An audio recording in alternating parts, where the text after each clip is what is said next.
Tiago 4, nós faremos a leitura dos versículos de 1 a 5. Convido a igreja que faça a leitura junto comigo. Tiago 4, de 1 a 5. Leiamos. De onde procedem guerras e contendas que há entre vós? De onde, senão dos prazeres que militam na vossa carne? Cobiçais e nada tendes, matais e invejais, e nada podeis obter. Viveis a lutar e a fazer guerras. Nada tendes, porque não pedis.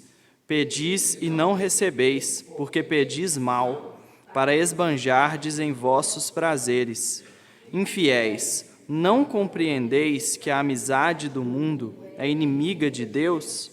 Aquele, pois, que quiser ser amigo do mundo, constitui-se inimigo de Deus. Ou supondes que em vão afirma a Escritura, é com ciúme que por nós anseia o Espírito que Ele fez habitar em nós? Até aqui, irmãos. Vamos orar?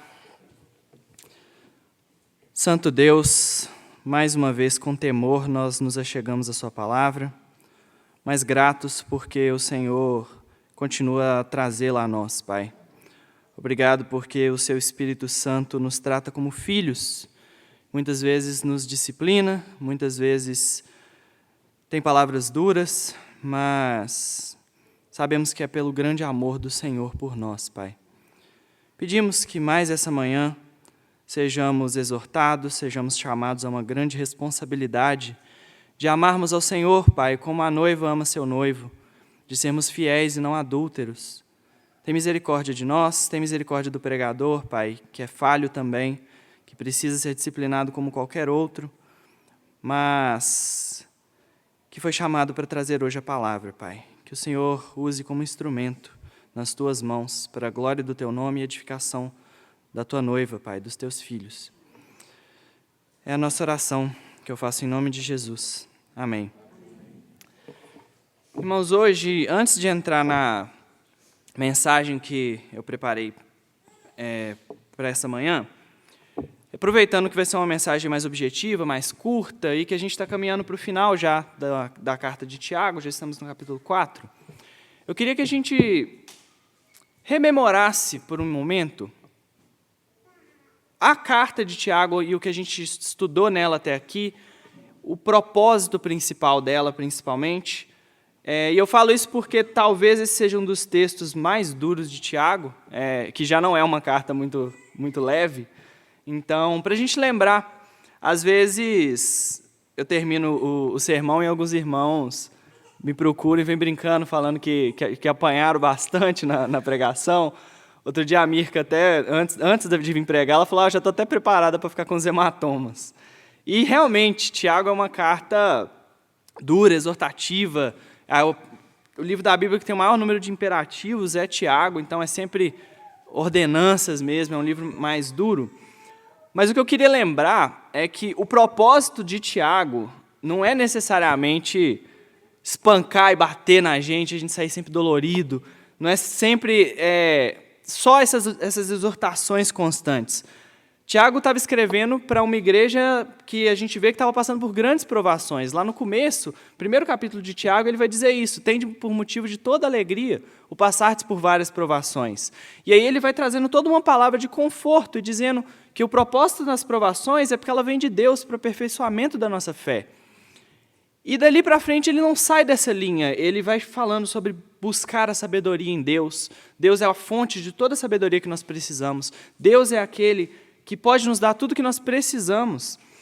E aí ele vai tratando da questão de colocar em prática a fé. De cabo a rabo em Tiago, a ideia é a prática da fé. Como ter uma fé prática, como viver a fé que Deus nos dá, buscando sempre nele a capacitação de sabedoria para isso. E daí ele vai falando sobre os problemas da fofoca, os problemas dos grupinhos e das contendas dentro da igreja. Ele fala sobre esse cuidado com a língua, o amor ao irmão, o não amor a esse mundo, a essa vida, não ficar olhando para a glória das riquezas, ficar olhando para a glória de Deus, não fazer diferença entre os irmãos por questão de posses ou qualquer outra questão. E ele vai caminhando sobre como praticar a nossa fé. E agora, no texto de hoje, a chamada dele é justamente a entender por que muitas vezes nós não temos uma fé prática, por que muitas vezes o nosso coração olha para esse mundo e por que existem tantas contendas, tanta fofoca, tanta guerra, tanta coisa dentro da igreja. E o chamado dele é justamente uma mudança de visão, de comportamento, de onde nós colocamos nosso amor e nosso prazer, para que olhemos para Deus e busquemos de verdade a fonte da sabedoria e da provisão que nós precisamos. Então, muito mais do que uma carta exortativa, a exortação em si não é o fim de Tiago, mas a exortação é a ferramenta que ele usa para nos chamar para praticar a fé verdadeira. E para nos levar a olhar para Deus, para a gente ver, assim como a lei faz, que a gente não é capaz de viver perfeitamente o que está aqui, e a gente olhe para Deus como a fonte da sabedoria. Porque, de novo, eu falei isso numa outra pregação e repito, que isso aqui não seja uma pregação moralista, que isso aqui não seja uma carta moralista, que a gente não olhe para Tiago como uma carta moralista, que vai ficar batendo para que a gente viva uma vida perfeita diante da lei. É mais um chamado que a gente veja que a gente não consegue viver uma vida perfeita e clame a Deus para que nos aperfeiçoe cada dia mais. Esse é o propósito de Tiago. E eu acho importante a gente manter isso em mente, justamente porque o texto de hoje é um texto duro, o texto de hoje é um texto bem exortativo, e eu não gostaria que a gente saísse daqui simplesmente dolorido, e sim olhando para Deus e clamando a Ele, me ajuda a viver esse alto padrão que o Senhor colocou para mim. E é Ele que vai nos capacitar. Então esse é o nosso propósito hoje. Entremos então na mensagem do dia. E eu queria que a gente relembrasse uma história bem clássica que todo mundo aqui eu acho que conhece, acho que não tem ninguém que vai conhecer, não vai conhecer.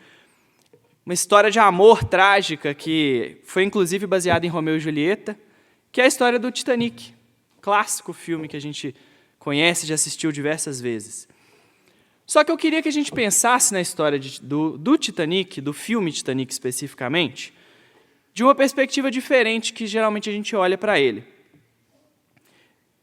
Na história a gente conhece a Rose, né? E ela é uma mulher que está ali, parece que sofrendo pela vida que ela tem, ela está sofrendo Ela tem uma classe social mais alta, mas ela se sente muito sufocada naquela vida, ela acha que não é bom, ela tá noiva de um homem que ela não ama, e esse noivado é muito para ajudar a família dela, mas esse sacrifício que ela está fazendo pela família dela, ela não aguenta mais, e ela está nesse conflito interno. E o noivo dela é interessante, porque ele é um homem que ama ela. Ele ama ela profundamente. A gente vê que ele fala para ela, Rose, se você me pedisse, eu te dava o mundo inteiro. O que você quer? Eu te amo, mas ele sabe que ela não ama ele. Ele sabe que esse amor não é correspondido. E ele decide, num ato de generosidade, pagar para ela e para a mãe dela, para que eles saiam num cruzeiro. Cruzeiro luxuoso, que acabou de inaugurar, que é o Titanic. E a visão deles a visão dele é tentar, mais uma vez, fazer algo que agrade a Rose, ver se ela fica feliz. E ele paga esse cruzeiro e a Rose vai com a mãe dela fazer esse passeio. Só que nesse cruzeiro, a Rose está naquele luxo, naquela vida luxuosa, e ela continua desagradada, ela continua infeliz, ela continua se sentindo, mais uma vez, sufocada, e ela decide que ela vai tentar tirar a vida dela na viagem. Quando ela está prestes a se jogar ali no mar e acabar com a vida dela, ela é impedida, então, por Jack, o nosso suposto herói da história. E para falar um pouco sobre o Jack, é importante a gente lembrar que ele é interpretado por ninguém menos que o Leonardo DiCaprio. Um cara bonito, um cara carismático, feito para você olhar e falar, nossa, você compara o Jack com o noivo da Rose, você pensa, poxa, Jack, né? Cara, Leonardo DiCaprio. E ela se apaixona por ele. Ele impede ela de se matar, e ela olha e aquele homem maravilhoso e se apaixona por ele imediatamente. Mas mais do que por apenas o Jack, a gente vê que o que a Rose se apaixona é pela noção de liberdade que ele parece dar para ela. ele é um cara completamente diferente, ele é um artista, ele não fica preso a convenções sociais, ele encontra com ela na primeira classe porque ele estava lá de clandestino. A gente vê que a passagem que ele tem do navio não era dele, ele ganhou numa aposta. Então ele é aquele homem rebelde, aquele homem que quebra os padrões, e a Rose fica maravilhada com aquilo. Ela nunca viu essa liberdade, ela clama por essa liberdade que ela encontra no Jack.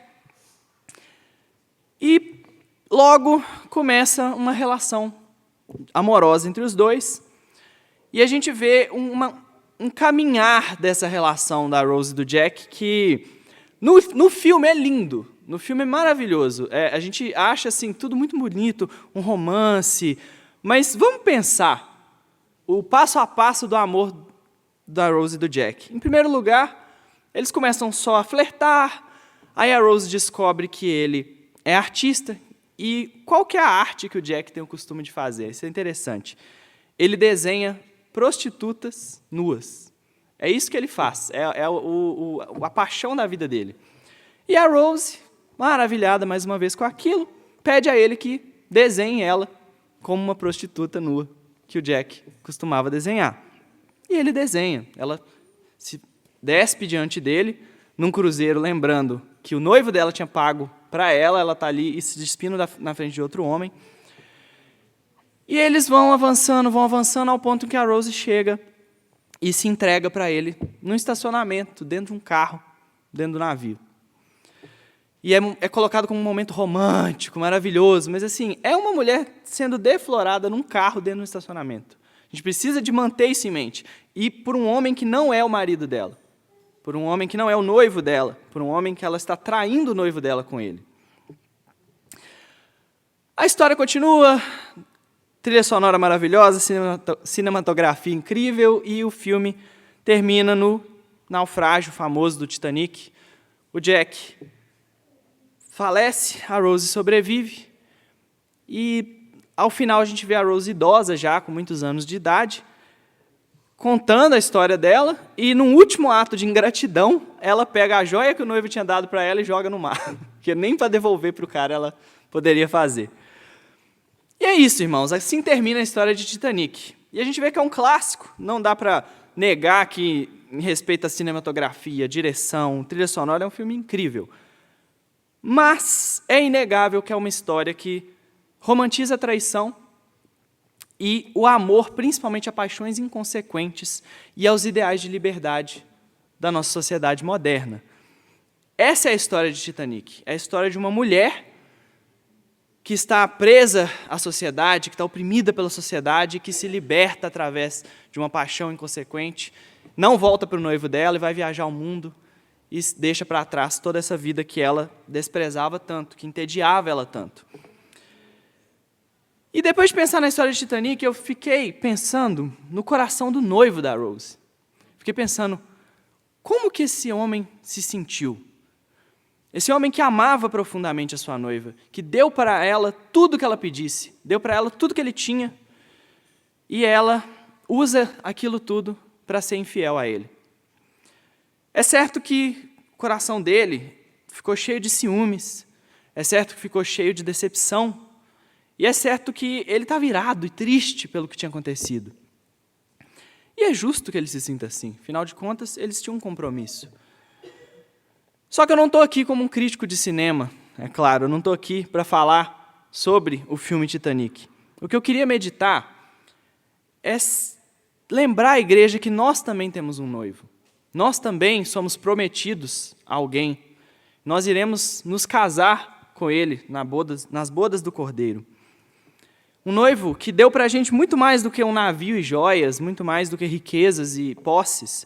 Ele nos deu sua própria vida, sua própria justiça, que só ele poderia dar, e a salvação que nós temos nele.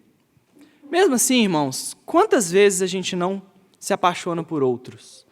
Quantas vezes a gente não olha para tantas coisas dessa vida, e paixões que às vezes são vis, são más diante dele, e nós nos entregamos a essas paixões. Quantas vezes nós, como noiva de Cristo, não traímos o nosso noivo na presença dele? A palavra de Deus hoje nos alerta para isso, irmãos. O nosso noivo nos ama. mas Ele também nos ama com grandes ciúmes. E Ele não vai aceitar ser trocado por outro. E é isso que Tiago traz na lição de hoje. Vamos voltar então para os versículos de 1 a 3, capítulo 4 de Tiago. Eu queria que mais uma vez a igreja lesse a uma só voz conosco. Tiago 4, versículos de 1 a 3, diz assim: De onde procedem guerras e contendas?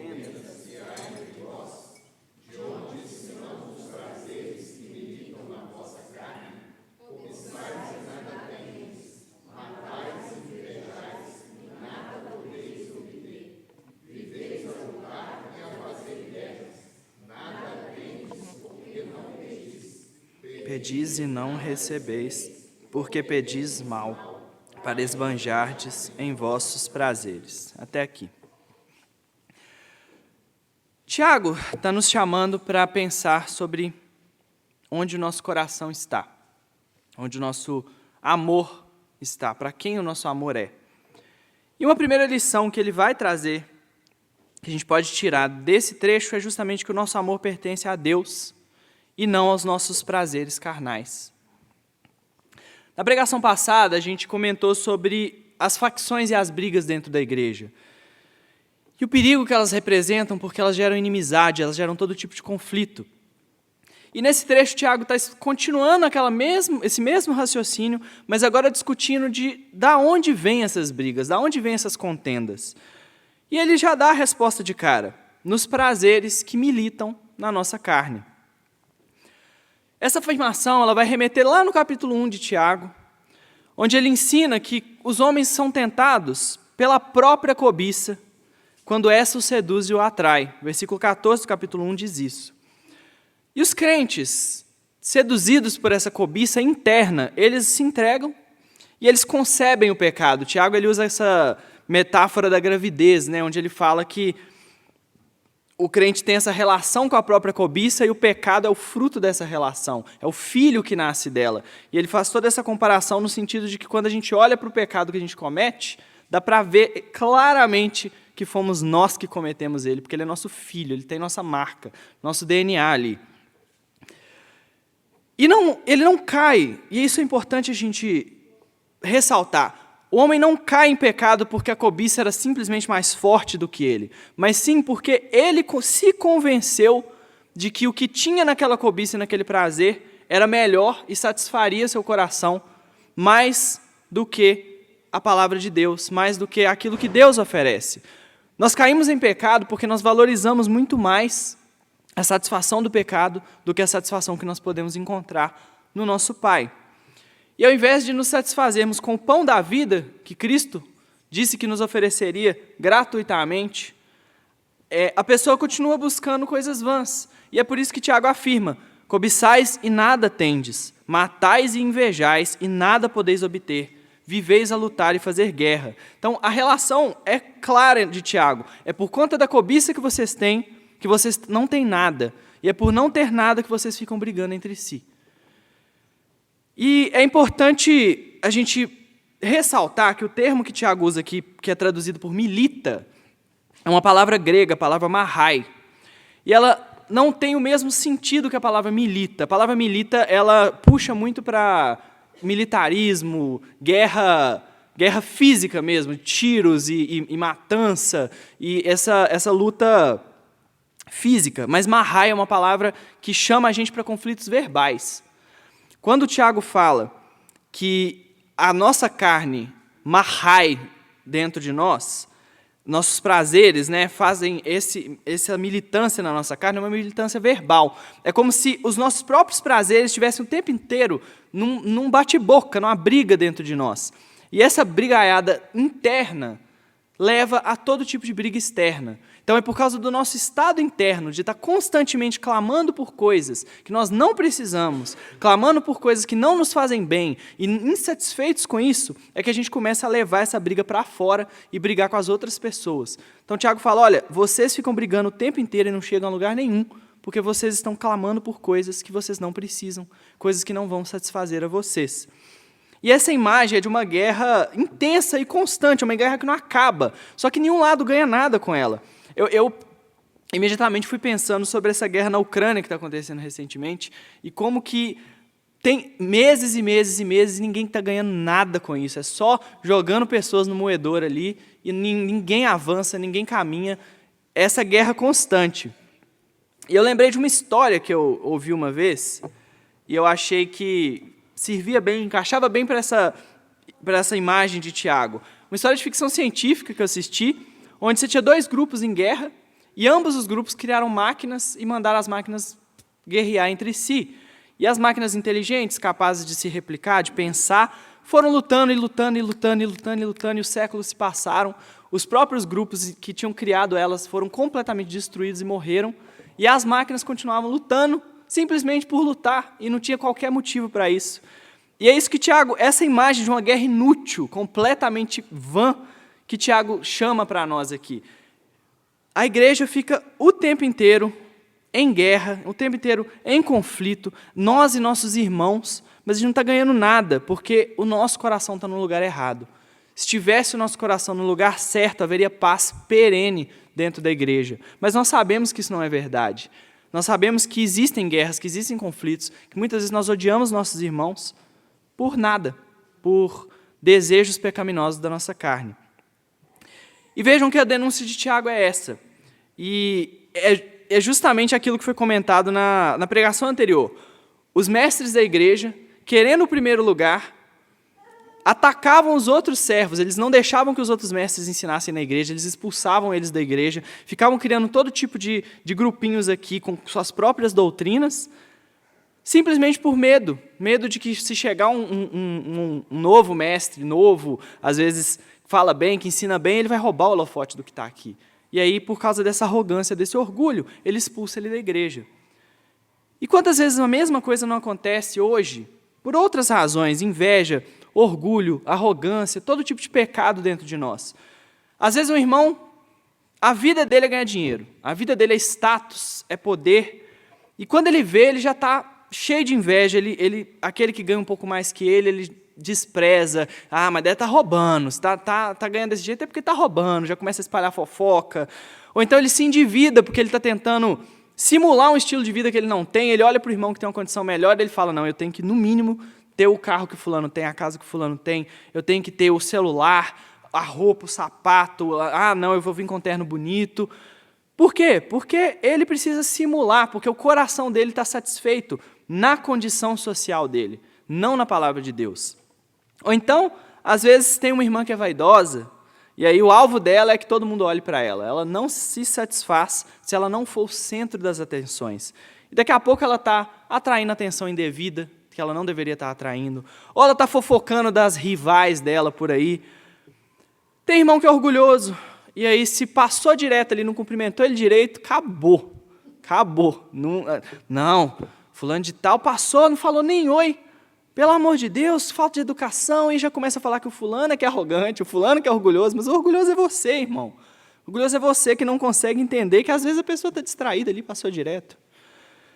E assim, a igreja vai formando seus grupinhos, criando bate-boca, enchendo de fofoca, e aquela relação que deveria ser a relação mais prazerosa da semana, que é encontrar com a nossa família em Cristo, vira de novo, vou encontrar com fulano de novo, que encheção.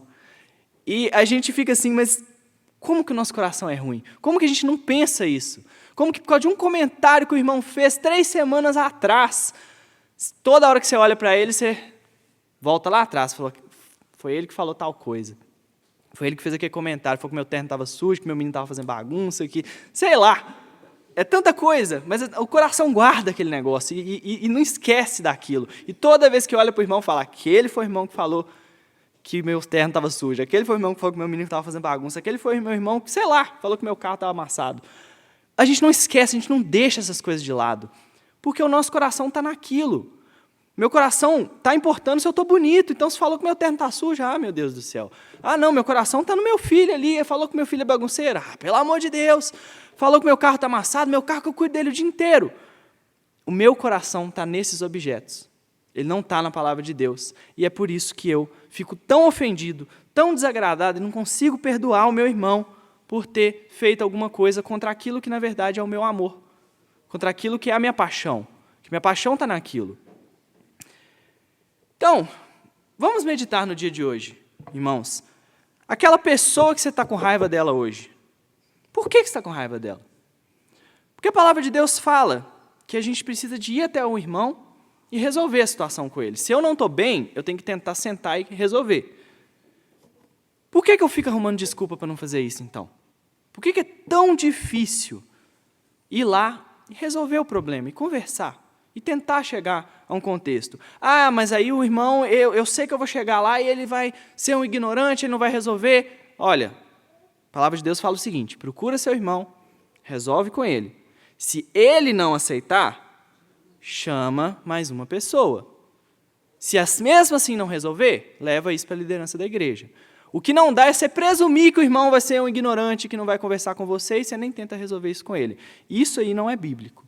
Então, a gente precisa fazer todo o processo de reconciliação. Mas se a gente não consegue, tenta vasculhar seu coração, irmão. Pede ajuda para o Espírito Santo, de verdade, que ele te ajude a entender qual que é a cobiça que está lá dentro, qual que é a paixão que você tem tão grande que te faz preferir viver em guerra com seu irmão do que abrir mão daquilo ali que você ama tanto.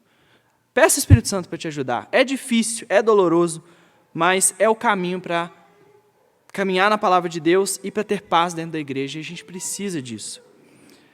Então, se ao invés da igreja se a igreja começar, ao invés de lutar entre si, de se consumir nessas guerras, ela simplesmente pedisse a Deus por provisão, irmãos, ela simplesmente buscasse em Deus o que ela precisa, não ia faltar nada, nada. Porque a palavra de Deus promete isso. Mateus 6:8 diz: porque Deus, o vosso Pai, sabe do que tendes necessidade antes que lhe o peçais. Ou seja, Deus conhece do que os filhos dele precisam. A gente não precisa nem a gente nem precisaria de pedir.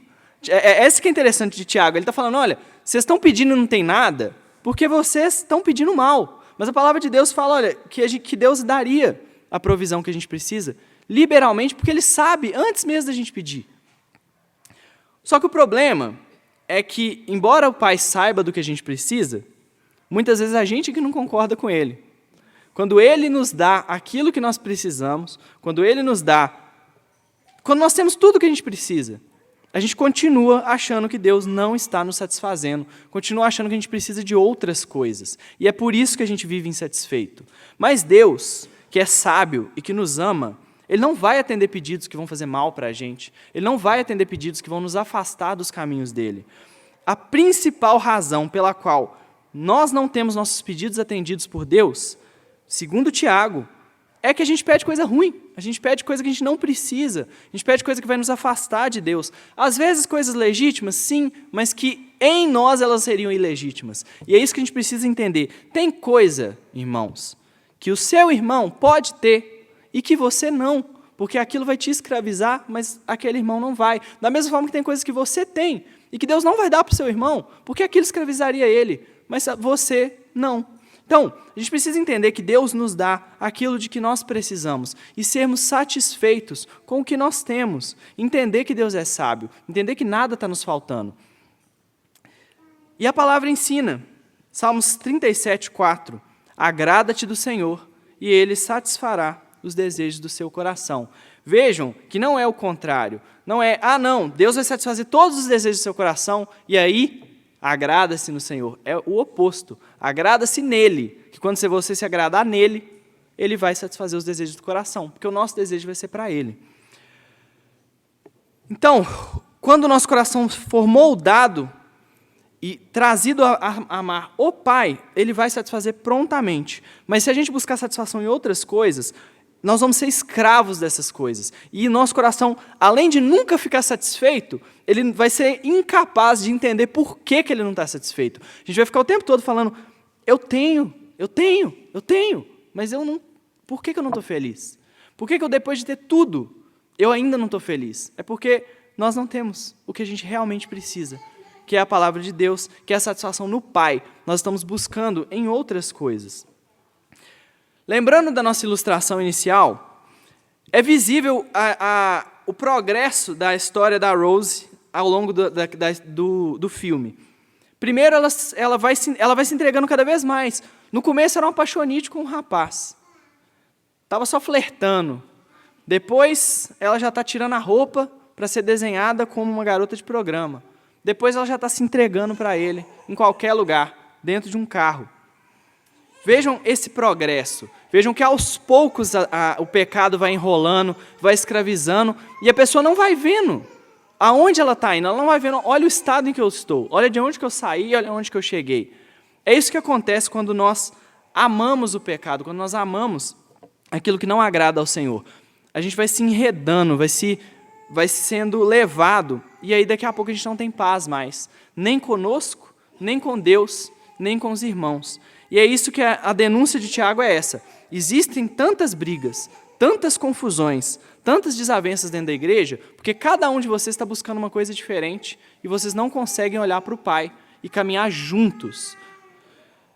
Só que Deus, mais uma vez, em seu amor, na sua sabedoria, não vai atender esses desejos. Enquanto nós buscarmos aquilo que nos escraviza, enquanto nós buscarmos aquilo que nos faz mal, nós vamos continuar brigando, nós vamos continuar lutando entre nós, e a gente não vai ter nada, a gente não vai ganhar nada com isso.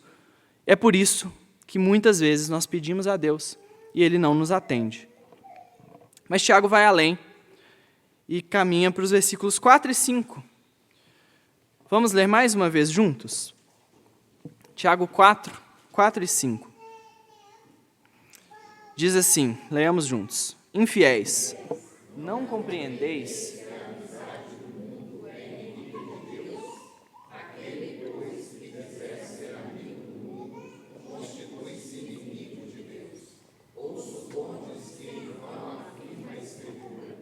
é com ciúme que por nós anseia o Espírito, que Ele fez habitar em nós.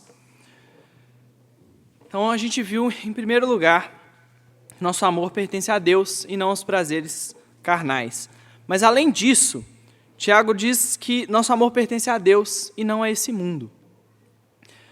E a exortação dele prossegue aqui lembrando que se nós temos nos dedicado a satisfazer a cobiça da nossa carne e vivido para esse mundo aqui, para essa vida aqui, nós não podemos ser chamados de servos do Senhor. Tiago aprofunda essa questão e diz que a simples amizade com o mundo, uma mera relação de amizade com o mundo, já se constitui inimizade com Deus. Vamos entender o que é mundo aqui. E eu acho que a melhor definição de mundo é o que diz o apóstolo João, onde ele diz em 1 de João 2,16, vamos abrir lá, irmãos. Primeira carta do apóstolo João, capítulo 2, versículo 16.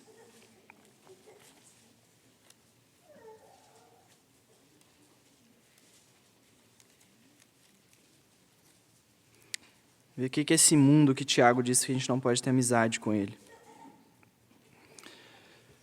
1 de João 2,16. Eu farei a leitura, os irmãos acompanhem comigo. Porque tudo o que há no mundo, a concupiscência da carne, a concupiscência dos olhos e a soberba da vida, não procede do Pai, mas procede do mundo. Ou seja, o que João está dizendo aqui? O que tem no mundo? Concupiscência da carne, concupiscência dos olhos, soberba da vida. Concupiscência é um desejo desmedido, é uma paixão.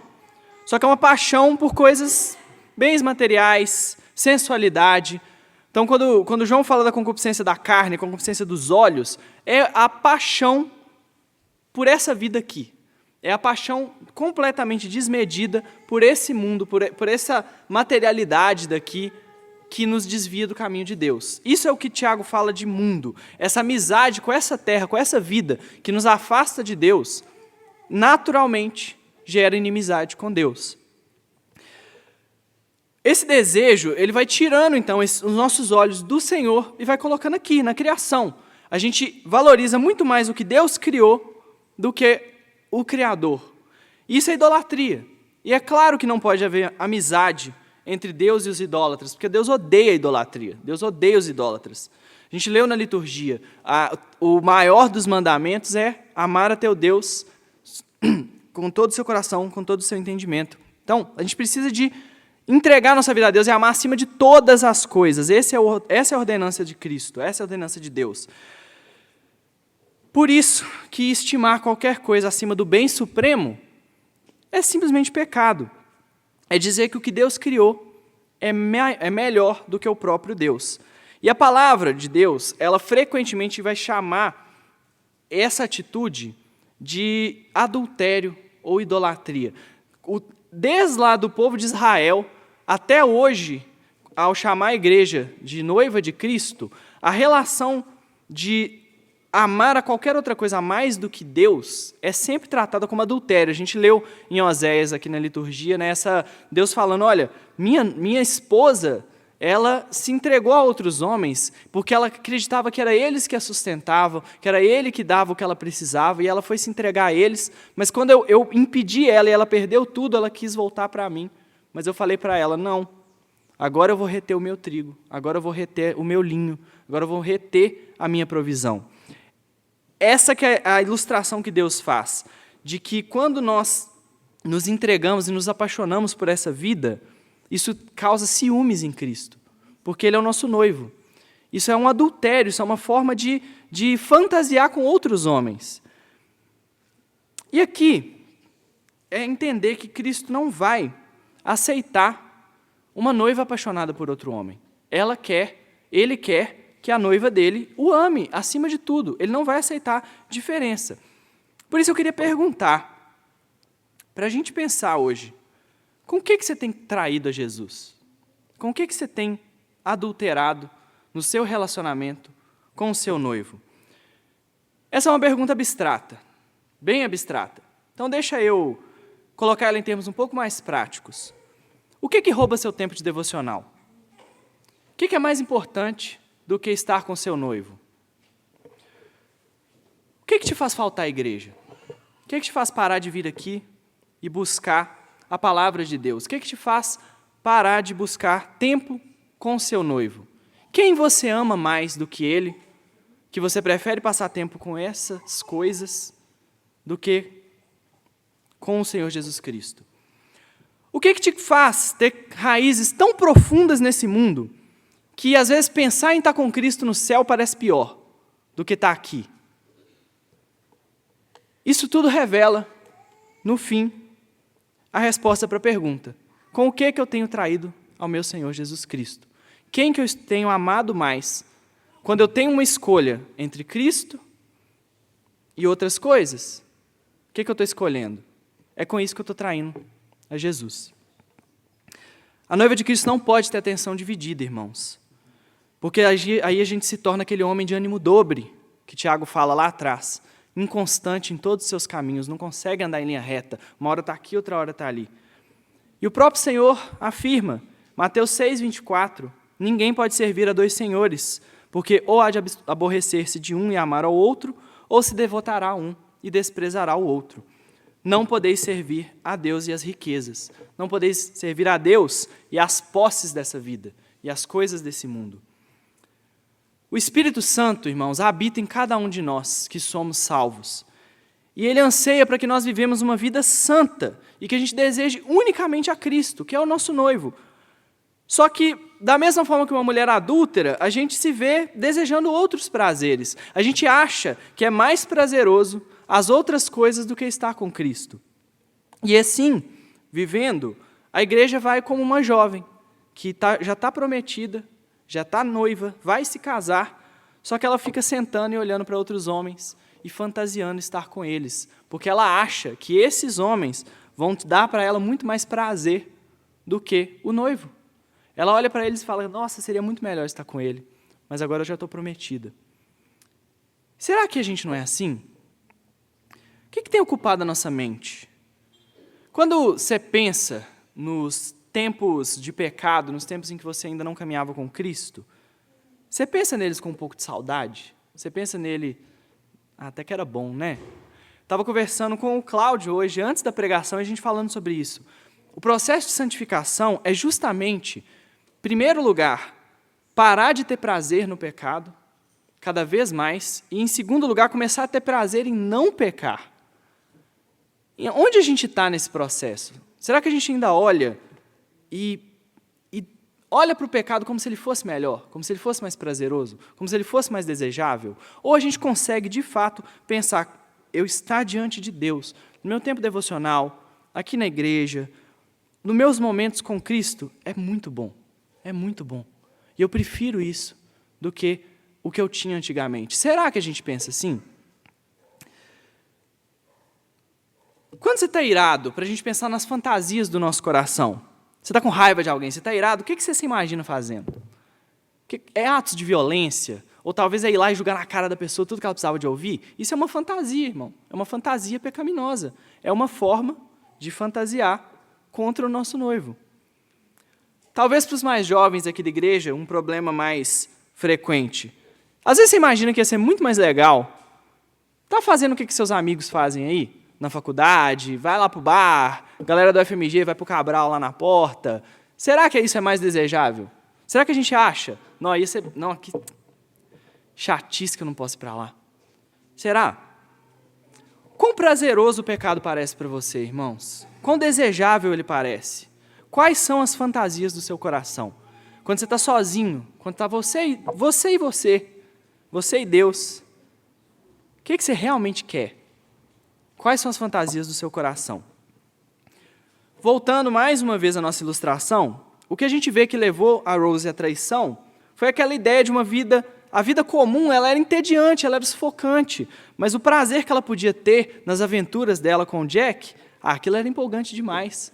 Quando a gente assiste esse filme, será que a gente não pensa assim também? Nossa, a vida da Rose era chata demais, mas olha, a relação dela com o Jack é que realmente deu alegria para ela. E será que a gente não pensa a mesma coisa? Nossa, eu podia viver uma paixão. Eu podia sair, sei lá, eu podia largar minha família e curtir minha vida por aí. Podia fazer tantas coisas, sair dessa vida chata que eu tenho aqui na igreja. Vida chata de crente. Será que esse não é o nosso coração também? Porque, irmãos, a igreja não é um lugar de tédio. A igreja não é um lugar de, nossa, vão lá, mais da mesmice, vão lá mais um domingo, e vai ser a mesma coisa, eu já sei, vai ter 3 músicas, vai ter 3 orações, vai ter o hino, vai ter o salmo, e eu vou levantar e sentar, morto-vivo, morto-vivo, morto-vivo. Sério, será que é isso? Porque às vezes a gente vê e fica assim, nó, que chatice, mais um domingo, ainda tem que ir de manhã e de noite ainda. Mais uma rodada. Por outro lado, a gente poderia lembrar que a igreja é um local de novidade toda semana, irmãos. Todo dia tem palavra de Deus sendo pregada aqui. E a gente precisa disso para viver. A gente se engana, a gente acha que consegue passar uma semana sem a palavra de Deus. A gente acha que a gente consegue passar um dia sem o devocional. A gente acha que a gente consegue viver sem se alimentar. Mas a gente não consegue. Uma pessoa que está passando fome, uma pessoa que não tem alimento, essa pessoa está vivendo desnutrida, ela não vai viver muito tempo, não. Uma hora a gente vai tombar, irmãos. Sem a palavra de Deus, sem esse renovo da alma, a gente vai cair em desespero, a gente vai cair em depressão, a gente vai enfraquecer e a gente vai... Se nós formos crentes, nós não vamos cair dos caminhos do Senhor, mas a gente vai ter uma vida difícil demais, demais, porque a gente não está recebendo aquilo que a gente precisa. Por outro lado, às vezes parece que, se eu for para o bar no sábado à noite e ficar até tarde, é muito mais legal.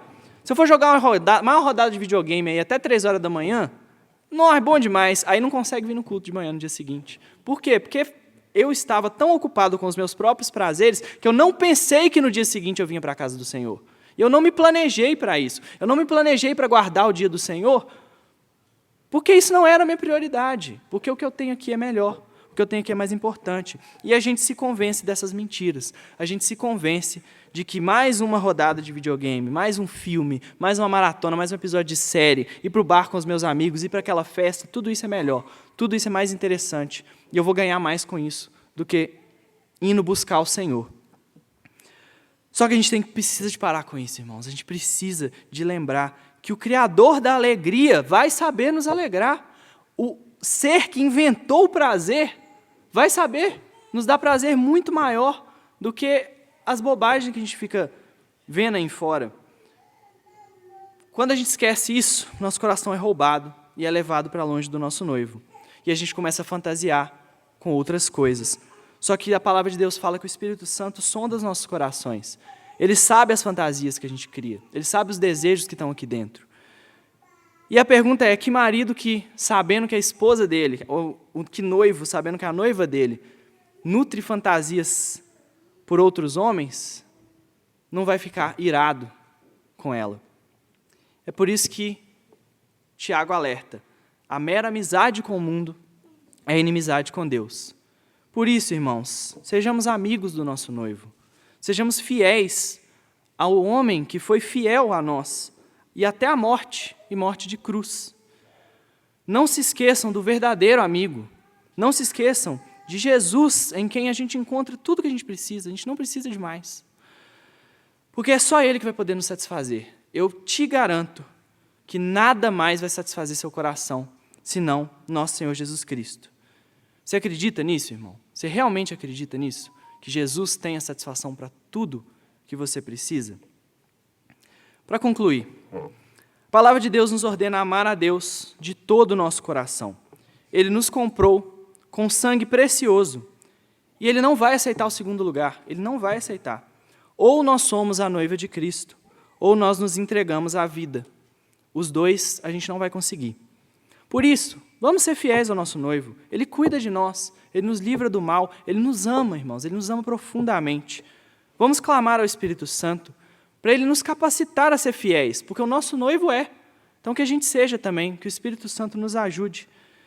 E certamente nós vamos provar das muitas bênçãos, das muitas alegrias e de tudo de bom que Ele tem preparado para nós.